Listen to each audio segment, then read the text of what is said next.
a likely showdown at the Supreme Court over voting rights. The Eighth Circuit Federal Court of Appeals brushing aside decades, literally decades of precedent on who can bring cases over discrimination based on race, potentially hobbling Section 2 of the Voting Rights Act of 1965. The court ruling now that only the DOJ itself can bring lawsuits, even though challenges brought by groups like the NAACP and the ACLU have been pivotal in protecting access to the ballot over time. The case at issue centers on a challenge brought by the Arkansas chapter of the NAACP and the Arkansas Public Policy Panel to the state's House map, arguing it did not give black voters enough representation. Now, Arkansas is one of 7 states immediately impacted by today's ruling. Joining now to discuss is the mayor of Little Rock, Arkansas, Frank Scott Jr. Mayor, thank you for joining us today. I mean, we're less than a year away from a presidential election. We obviously have the census data that was used to try to establish more maps for greater representation. And now you have this, private litigants who cannot bring cases under Section 2. What is your reaction to this? It's a clear bad decision as it relates to public policy, overall progressiveness within these United States of America. Little Rock stands at the crossroad of civil rights. As you understand, we were the first to help test the Brown versus Board of Education as it relates to educational civil rights. And here again, we find ourselves at this same crossroad again as it relates to the dilution of minority voters within the state of Arkansas. Very grateful for the dissenting vote by Judge Smith, and what he shared was right. It takes private residents and citizens to stand up for themselves and not to solely wait on the protection of its government agents. You know, I have been a civil rights attorney for the voting section in the U.S. Department of Justice. They cannot possibly, nor can the DOJ, take every case that they've ever heard of. There is just not the resources involved, which is why oftentimes litigants take matters into their own hand, even in spite of the DOJ's decision. And to your point, in the lone dissent, the chief judge, Levinsky Smith, pointed to the number of court cases brought over the decades. Mayor, listen to this.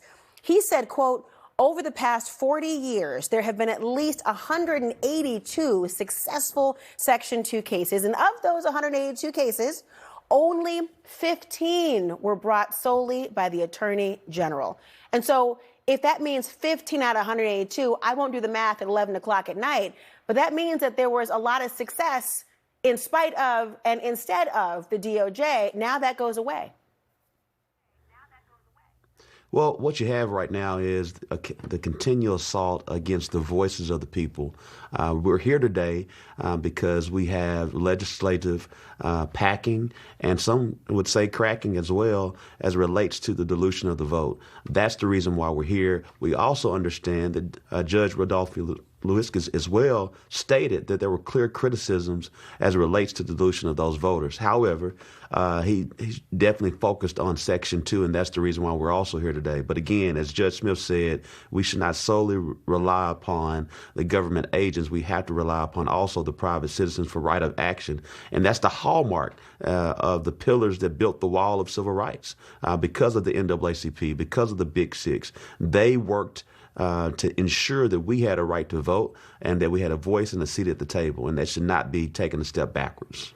When you talk about that packing and cracking, essentially putting all minorities in one district, hoping that they will not be able to have the necessary voting strength by separating them out, so they always are diluted, a really important way of trying to dilute the voting power. However, there is pushback. Today, as you know, Arkansas's Republican Attorney General Tim Griffin highlighted this decision and said this is going to curb meritless actions brought by private litigants that the Attorney General might not have ever signed off on. Is there evidence to suggest that this would actually, there have been meritless actions being brought? To my knowledge, there has not been any meritless actions brought as it relates to voting rights, because I would tell you the only folks who are really focused on suppressing our rights as it relates to voters has been the legislative body. That's the reason why we're here, because there were clear packing and cracking.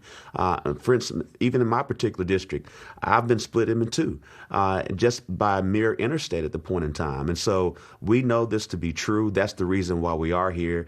And the only suggestion of the private rights of action that that have gone before us have been because of the rights of others. And we're very grateful to the history of the NAACP and the ACLU and other civil rights organizations that continue to fight for the voices of the voiceless. What's this going to mean for your district, for your community, to have this decision?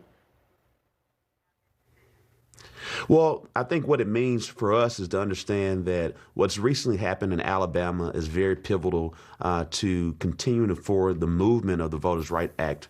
This is very similar, and what we find ourselves with Alabama. We know and believe and don't anticipate for the U.S. Supreme Court to take a step backward. I'm also grateful that the circuit courts in the 5th and the 6th district, which all surround the state of Arkansas, they believe that there is a private rights of action clause, and we're grateful for that because we know that the U.S. Supreme Court will be looking at that as well.